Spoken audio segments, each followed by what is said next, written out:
Jabri കോംബോകൾക്ക് support നിന്നതുകൊണ്ട് Resmin negative ആവുമെന്ന് റസ്മിന് പേടിയായിരിക്കുകയാണ്. ജാസ്മിനെയും ഗബ്രീനെയും തുടക്കം മുതൽ സപ്പോർട്ട് ചെയ്ത ഒരാളാണ് റസ്മിൻ. അപ്പോൾ റസ്മിൻ ഇപ്പോഴത്തെ പ്രോബ്ലം എന്നാണെന്ന് വെച്ചാൽ ഇവർ പുറത്ത് നെഗറ്റീവ് ആണെന്ന് എനിക്കറിയാം. പക്ഷേ ഇവർ പുറത്ത് നെഗറ്റീവ് ആണെങ്കിൽ ഇവരുടെ റിലേഷൻഷിപ്പ് സ്ട്രോങ് ആണെങ്കിൽ ഞാൻ സപ്പോർട്ട് ചെയ്ത് നെഗറ്റീവ് ആവുന്നതിൽ എനിക്ക് പ്രോബ്ലം ഇല്ലെന്നും, എന്നാൽ ഇപ്പോൾ റസ്മിന് സംശയമാണ് ഇവരുടെ റിലേഷൻഷിപ്പ് ഫേക്ക് ആണോ എന്നുള്ളത്. ജാസ്മിനും ഗബ്രിയും ആദ്യം വഴക്കൂടുന്നു, ഇനി ഞാൻ ഒരു ബന്ധം ഉണ്ടാവില്ല, നീയും അങ്ങനെ ആയിരിക്കണം എന്നൊക്കെ പറഞ്ഞ് റസ്മിനോട് പറയുന്നു. അതിനുശേഷം വീണ്ടും ജാസ്മിൻ ഗബ്രിയോട് രാത്രി ഇരുന്ന് സംസാരിക്കുന്നു, എനിക്കിനി അങ്ങനെ പറ്റില്ല, ഇവനില്ലാണ്ടെന്ന് പിന്നെ പറയുന്നു, പിന്നെ വീണ്ടും വഴക്കിടുന്നു. ഇങ്ങനെയൊക്കെ കണ്ടപ്പോൾ ഇപ്പൊ റസ്മിന് തോന്നുവാണ് ഇവരുടെ റിലേഷൻഷിപ്പ് ഫേക്ക് ആണെന്നുള്ളത്. അതിനെപ്പറ്റിയാണ് റസ്മിൻ നോറയോട് സംസാരിക്കുന്നത്.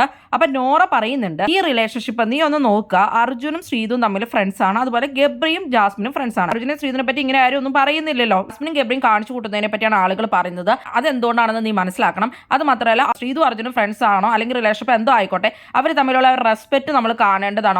ഒരാളെ സപ്പോർട്ട് ചെയ്യുന്ന രീതിയും കെയറിങ്ങും അതുപോലെ തന്നെ ഗെയിമിലാണെങ്കിലും അവർ അങ്ങോട്ടും ഇങ്ങോട്ടും രണ്ടുപേരെയും കുറ്റം പറഞ്ഞൊന്നും നിൽക്കാറില്ല എന്നുള്ള രീതിയിലും. എന്നാൽ ജാസ്മിനും ഗബ്രിയും ആ ഗെയിമിൽ പോലും ഞാൻ ഓർത്ത് എന്തിനാണ് അവൾ അത്രയും പൊട്ടിത്തെറിച്ചെന്നുള്ളത്. ജാസ്മിൻ ഗബ്രിയോട് ചെയ്യുന്നതും ഗബ്രി ജാസ്മിനോടൊക്കെ പൊട്ടിത്തെറിക്കുന്നതും ആ ഒരു റെസ്പെക്ട് അവരിൽ ഞാൻ ഇന്ന് വരെ കണ്ടിട്ടില്ല എന്നൊക്കെ പറഞ്ഞ് നോറ അപ്പോൾ റസ്മിനെ മനസ്സിലാക്കാൻ ശ്രമിക്കുകയാണ്. ജാസ്മിനും ഗബ്രിയുടെ റിലേഷൻ ഫേക്ക് ആണെന്നുള്ളതാണ് അപ്പോൾ നോറ മനസ്സിലാക്കി കൊടുക്കുന്നത്.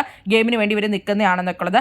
കമ്മിറ്റഡ് ആണെന്ന് ഇന്നാൾ അവൾ എന്നോട് പറയുകയാണ് ചെയ്താണ്. ഒരു സോൾമേറ്റ് ഉണ്ടായിട്ടും പിന്നെ ജാസ്മിൻ ഇങ്ങനെയൊക്കെ കാണിക്കുമ്പോൾ എനിക്ക് തോന്നാറുണ്ട് ഇവളെന്താണ് ഈ കാണിക്കുന്നതെന്നും, അത് പിന്നെ ഞാൻ ഇതൊന്നും എടുത്തിടാറില്ല എന്നുള്ളതാണെന്നൊക്കെ അത് കഴിഞ്ഞിട്ട് നോറ റസ്മിനോട് പറയുന്നുണ്ട്. അപ്പോൾ റസ്മിൻ പറയുന്നുണ്ട്, ഇവരപ്പോൾ ഫേക്ക് ആണ് ചെയ്യുന്നെങ്കിൽ ഇതെനിക്ക് പുറത്ത് വലിയ നെഗറ്റീവ് ആവും, അതിപ്പോൾ എനിക്കൊരു പ്രശ്നമായിരിക്കുകയാണെന്നൊക്കെ നോറയോട്. എനിക്ക് അർജുനും ശ്രീതും ഒക്കെ ആയിട്ട് സംസാരിക്കുമ്പോഴാണ് കംഫർട്ടെങ്കിൽ നീ അവരുടെ കൂടെ സംസാരിക്കുകയൊക്കെ ചെയ്യുക, പുറത്തെ കാര്യങ്ങളും മറ്റുള്ളതൊക്കെ സംസാരിക്കുക, ഗബ്രി ജാസ്മിൻ്റെ ആ ഒരു ഇതിൽ ഇരിക്കേണ്ട എന്നുള്ളത് പറയുന്നുണ്ട്. അത് മാത്രമല്ല അൻസിബയോട് സംസാരിക്കുകയാണെങ്കിൽ നിനക്ക് കുറച്ചുകൂടി പുറത്തെ കാര്യങ്ങളും കുറേ കാര്യങ്ങളൊക്കെ അൻസിബ പറഞ്ഞു തരും, അപ്പം നല്ല പവർ കിട്ടുന്നൊക്കെയുള്ള രീതിയിലാണ് നോറ മനസ്സിലാക്കി കൊടുക്കുന്നത് റസ്മിന്.